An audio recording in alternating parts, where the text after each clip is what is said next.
واحد المعلومة هي إضافية، تتشوفو هاد المكان هنايا، هنا كان جا الحسن الثاني الله يرحمو في التدشين ديال السد، وعطى الإذن إشارة باش الماء انفجر، باش خرج 1979 الله يرحمو.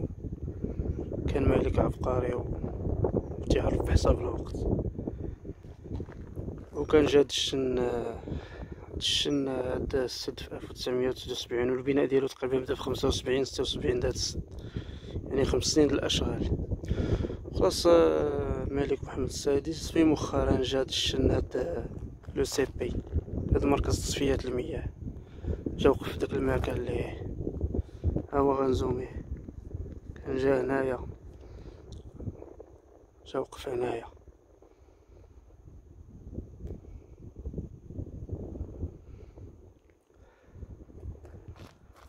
الله يرحم الحسن الثاني.